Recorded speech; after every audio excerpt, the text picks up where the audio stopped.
Hello friends, welcome back to our channel insiders world. तो चलिए आज हम लोग सीखेंगे कि index, Nifty fifty, bank Nifty, Sensex, ये सारा चीज़ है क्या। तो अगर आप लोग स्टॉक मार्केट में नया हो तो आप लोगों को जानना बहुत ज़रूरी हो जाता है ये सारा चीज़ है क्या।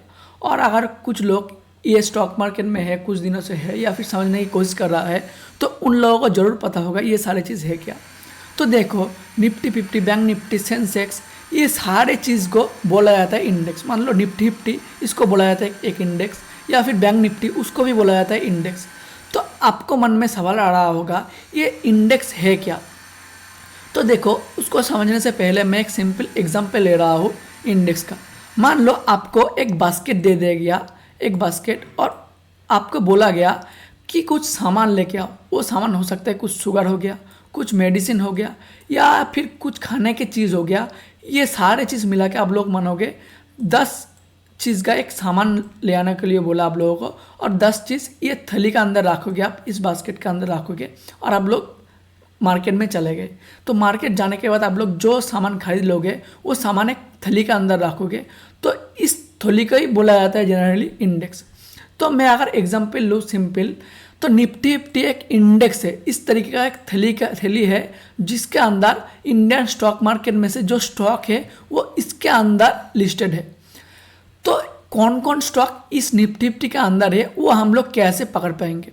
तो देखो, जो स्टॉक ये निफ्टी फिफ्टी के अंदर लिस्टेड है उनको कुछ सर्टेन कंडीशन है, वो अगर वो कंडीशन फुलफिल होता है तो उस केस में वो इस निफ्टी फिफ्टी के अंदर आ सकते हैं। तो वो कंडीशन क्या है हम लोग अभी समझने की कोशिश करेंगे।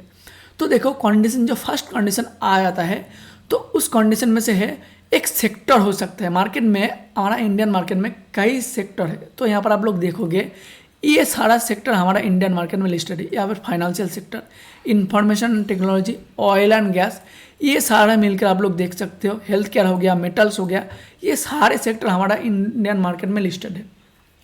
तो ये सारे सेक्टर में से यहाँ पर कोई ना कोई स्टॉक तो होगा। तो उस स्टॉक में से एक स्टॉक होगा, इन सेक्टर में से एक स्टॉक होगा, उसका कैपिटलाइजेशन सबसे ज़्यादा होगा। तो अभी आप लोगों को मन में सवाल आ रहा होगा ये कैपिटलाइजेशन है क्या। तो देखो, उसको समझने के लिए और एग्जांपल ले लेते हैं हम लोग। मान लो एक स्टॉक है, सिंपल एग्जांपल लेते हैं एसबीआई का। एसबीआई का मान लो उसका नेटवर्थ, मतलब उसका जो कैपिटल है, उसका नेटवर्थ है वो 10 करोड़। ये सिर्फ मैं एक एग्जांपल ले रहा हूँ, आप लोग समझने की कोशिश करो। और एक स्टॉक में ले रहा हूँ एचडीएफसी बैंक, उसका नेटवर्थ मान लो 50 करोड़। और एक स्टॉक ले रहा हूँ रिलायंस, उसका नेटवर्थ मान लो 100 करोड़। ठीक है, ये 3 स्टॉक ले लिया। रिलायंस हो गया, ये एचडीएफसी बैंक हो गया, और ये हो गया एसबीआई। ये 3 स्टॉक ले लिया। तो यहाँ पर देखोगे आप लोग, इसका जो नेटवर्थ है ये सबसे कम है, और इसका जो नेटवर्थ है ये सबसे ज़्यादा है। तो ये मान लो तीनों ही एक ही सेक्टर का स्टॉक है, वो है बैंकिंग सेक्टर का स्टॉक। ये सिर्फ एग्जांपल के तौर पे दे रहा हूँ, यहाँ पर नहीं है ये बैंकिंग का है, ये भी बैंकिंग का है, और ये oil and gas, natural gas, इस तरीके का है। ये आप लोग देख लो। तो इनमें से देखोगे इसका सबसे ज़्यादा नेटवर्थ ये 100 करोड़ वाला, और यहाँ पर आप लोगों को दिख रहा है एसबीआई का स्टॉक है। तो इन तीनों में से एक ही स्टॉक को सिलेक्ट किया जाएगा, वो एसबीआई को, और ये निफ्टी फिफ्टी के अंदर आएगा। तो इसी में से इंडियन मार्केट में जो 7,000 स्टॉक या फिर 8,000 स्टॉक लिस्टेड है, उनमें से जो टॉप 50 स्टॉक है और उन 50 स्टॉक का कैपिटलाइजेशन सबसे ज़्यादा है, उन्हीं स्टॉक को निफ्टी फिफ्टी के अंदर लिया जाता है। तो इस तरीके से एक इंडेक्स होता है, और इस इंडेक्स में सबसे जो ज़्यादा कैपिटलाइजेशन वाला स्टॉक है वही इनमें से लिस्टेड होता है। तो कैपिटलाइजेशन के हिसाब से स्टॉक में थे जो इंडेक्स हो वो तो बन गया। अभी सवाल जो आता है वो, मान लो जो 50 स्टॉक है, 1 नंबर है एसबीआई, 2 है एचडीएफसी बैंक, 3 है रिलायंस, इस तरीके से 50 स्टॉक लिस्टेड है। तो अभी जो क्वेश्चन आ रहा होगा, या फिर आप लोग के मन में आ रहा होगा, यहाँ पर हो सकता है, या फिर आप लोग मान लो ये जो एसबीआई का स्टॉक है, या ये स्टॉक हर दिन, हर साल की एक ही टाइम पे निफ्टी फिफ्टी के अंदर रहेगा, या फिर ये चेंज हो जाएगा।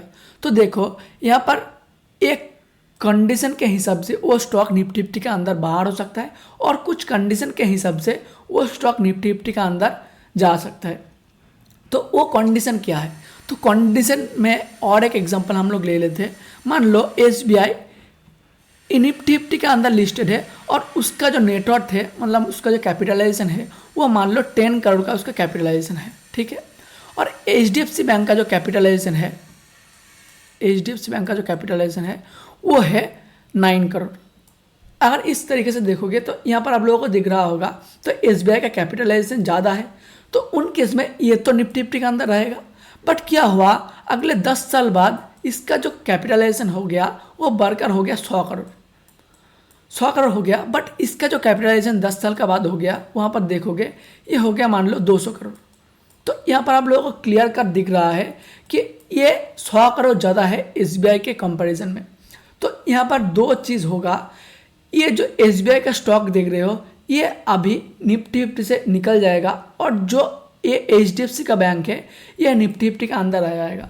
बट ये कब होता है, हर 6 मंथ में, हर 6 मंथ के अंदर निफ्टी के अंदर में चेक किया जाता है कौन सा स्टॉक ज़्यादा परफॉर्म कर रहा है और कौन सा स्टॉक ज़्यादा अंडर परफॉर्म कर रहा है।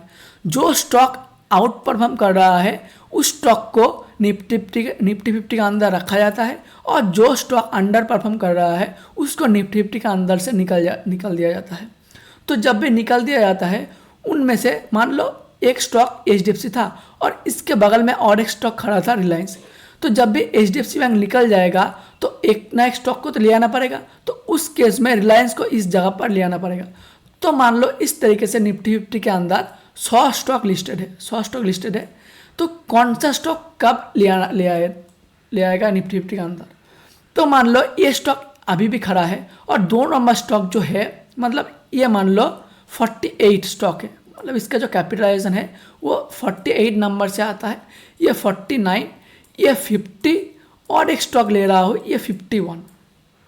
तो अगर ये स्टॉक निफ्टी के अंदर से निकल गया, जो 50 नंबर पे है ये अगर निकल गया तो 51 नंबर पे जो स्टॉक है वो निफ्टी के अंदर आ जाएगा और ये उसके बाहर से निकल जाएगा, तो ये निफ्टी के बाहर से निकल जाएगा और ये स्टॉक निफ्टी के अंदर आ जाएगा। तो इसी तरीके से निफ्टी के अंदर स्टॉक आना जाना रहता है। तो अभी समझने की कोशिश करते हैं इसके अंदर सेक्टर कैसे कैसे परफॉर्म करता है।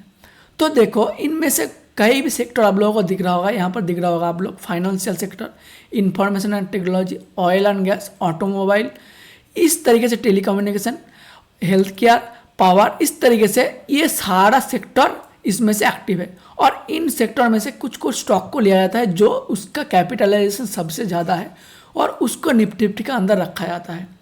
तो ये तो हो गया जो सेक्टर इसके अंदर लिस्टेड है। अभी आता है जो इनमें से स्टॉक लिस्ट है उनमें से ज़्यादा जो वेटेज वाला स्टॉक है वो कौन सा है। तो अगर आप लोग देखोगे तो 50 स्टॉक तो मैंने ले लिया, तो 50 स्टॉक में से जो नंबर 1 पर है उसका कैपिटलाइजेशन ज़्यादा अच्छा होगा। मान लो एक स्टॉक का कैपिटलाइजेशन 100 और जो नंबर 1 पर स्टॉक है उसका कैपिटलाइजेशन है 1000। तो ये 1000 वाला स्टॉक जो इसका कैपिटलाइजेशन ज़्यादा अच्छा है वो कौन सा है। तो यहाँ पर आप लोगों को दिख रहा होगा उसका लिस्ट। यहाँ पर जो फर्स्ट स्टॉक दिख रहा है आप लोगों को HDFC बैंक, इसका निफ्टी के अंदर वेटेज है तकरीबन 13 पॉइंट, मतलब इसका 13% निफ्टी के अंदर वेटेज है। मतलब ये स्टॉक अगर निफ्टी के अंदर से निकल जाएगा तो निफ्टी हो सकता है 13% घट जाए।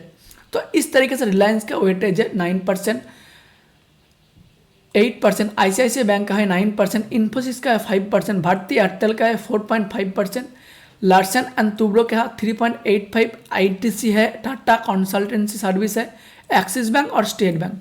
ये टॉप 10 स्टॉक है जो निफ्टी के अंदर रहता है। अगर आप लोग इसका सम करोगे तो कहीं ना कहीं आप लोगों को निकल के आएगा 45%। मतलब आप लोग देख सकते हो ये जो टॉप 10 स्टॉक है इसका वेटेज तकरीबन 45% वेटेज है। अगर ये स्टॉक कहीं से भी, अगर इस स्टॉक में से मान लो इसके अंदर बड़ा सा बाइंग हो गया तो हो सकता है निफ्टी एकदम से अचानक से बढ़ जाए, या फिर हो गया इस स्टॉक में से बड़ा सा सेलिंग हो गया तो हो सकता है निफ्टी अचानक से गिर जाए कुछ परसेंटेज तक। तो इस तरीके से टॉप 10 जो वेटेज वाला स्टॉक है वो भी हम लोगों ने देख लिया। तो निफ्टी जो बनता है इसी तरीके से बनता है। हम लोग आगे जो वीडियो आएंगे उसमें से सीखेंगे कि निफ्टी को बाय कैसे करेंगे या फिर ट्रेड कैसे करेंगे। और एक जो यहाँ पर चीज़ दिख रहा है मेरे को, मैं दिखा दे रहा हूँ। तो निफ्टी फिफ्टी का इंडेक्स तो बोला जाता है, यहाँ पर जो रिटर्न आता है वो रिटर्न किस तरीके से आ सकता है। तो देखो निफ्टी फिफ्टी जो रिटर्न दे रहा है पिछले 1 साल में ये 9% रिटर्न दिया है, पिछले 5 साल में ये 20% रिटर्न दिया है। इस तरीके से अगर आप लोग निफ्टी फिफ्टी के अंदर देखोगे तो इस साल में तकरीबन 12 से 15% तक रिटर्न ये देता है, अगर आप लोग एवरेज कर लोगे। हो सकता है किसी साल ये नेगेटिव में चला जाए, हो सकता है इस साल मान लो इस साल ये 10% नेगेटिव रिटर्न दिया, बट हो सकता है अगले ही साल ये हो एक बार 13% रिटर्न दे देगा। बट आप लोगों को टाइम देना पड़ेगा मार्केट में। आप लोग अगर लॉन्ग टर्म में इन्वेस्ट रखोगे तो आप लोगों को साल में कहीं ना कहीं 12 से 15% के रिटर्न मिल जाएगा। तो इसलिए आप लोगों को लॉन्ग टर्म इन्वेस्ट रखना पड़ेगा। हो सकता है कुछ दिन या कुछ महीनों के लिए ये नीचे की तरफ आए, बट ओवरऑल हो सकते हैं अपसाइड की तरफ भी जाए। तो इसी तरीके से निफ्टी फिफ्टी का अंदर इंडेक्स बनता है। हम लोग आने वाले वीडियो में समझने की कोशिश करेंगे को इसको बाय कैसे किया जा सकता है, या फिर हम लोग निफ्टी फिफ्टी बैंक निफ्टी इसके अंदर ऑप्शन ट्रेडिंग कैसे किया जा सकता है। तो और एक चीज़ आप लोगों को मन में आ रहा होगा, ये तो हो गया सिंपल निफ्टी फिफ्टी, तो बैंक निफ्टी सेंसेक्स ये सारी चीज़ है क्या। तो देखो बैंक निफ्टी है जो बैंकिंग सेक्टर के अंदर टॉप 12 स्टॉक है। आप लोग देखोगे बैंक निफ्टी के अंदर SBI हो गया, ICICI बैंक हो गया, HDFC बैंक हो गया, इस तरीके से बैंकिंग सेक्टर में जो टॉप 12 कैपिटलाइजेशन वाला स्टॉक है उन टॉप 12 स्टॉक को लेकर बैंक निफ्टी बना होगा, और सेंसेक्स बना होगा निफ्टी फिफ्टी के मतलब से उन तरीके से ही जो इंडियन मार्केट में टॉप 30 स्टॉक होगा मार्केट कैपिटलाइजेशन के हिसाब से, और वो सारा BSE के अंदर लिस्टेड होगा, उनको ही बोला जाता है सेंसेक्स। तो निफ्टी फिफ्टी एक ऐसा इंडेक्स है जो मार्केट का, जो इंडियन मार्केट का बेंचमार्क ये डिसाइड करता है। और ये निफ्टी फिफ्टी NSE मतलब नेशनल स्टॉक एक्सचेंज, इसी के अंदर लिस्टेड हुआ है। और जो सेंसेक्स है वो BSE बॉम्बे स्टॉक एक्सचेंज, उसी के अंदर लिस्टेड हुआ है। तो अगर आप लोग ट्रेडिंग करना चाहते हो तो उस केस में आप लोगों को एक ब्रोकर का ज़रूरत होगा। तो यहाँ पर आप लोगों को दिख रहा होगा इस तरीके से, ये एक फायर्स का टर्मिनल है, और यहाँ पर आप लोगों को दिख रहा होगा निफ्टी फिफ्टी के अंदर कौन सा स्टॉक है, बैंक निफ्टी के अंदर कौन सा स्टॉक है। इस तरीके से आप लोग देख सकते हो, यहाँ पर जाके आप लोग अकाउंट खोल सकते हो।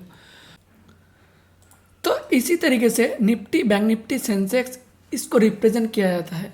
अगर मैं बताऊँ निफ्टी अभी के टाइम में कितने पर चल रहा है, तो यहाँ पर आप लोगों को दिख रहा होगा 24,750 के आसपास निफ्टी अभी चल रहा है।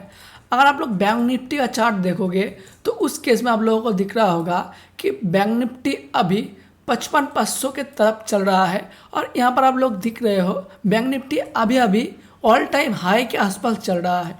तो अगर आप लोग इसको देखो, ट्रेड करो, और आप लोग ट्रेड करना चाहते हो तो उन केस में आप लोग ऑप्शन ट्रेडिंग ही कर सकते हो निफ्टी बैंक निफ्टी में। तो उसका वीडियो धीरे धीरे आएगा इसी चैनल में। तो अगर आप लोग को इस वीडियो अच्छा लगा होता तो वीडियो को लाइक एंड शेयर करना, और लाइक करना मत भूलना। तो मिलते हैं नेक्स्ट वीडियो में, तब तक के लिए बाय बाय, थैंक यू।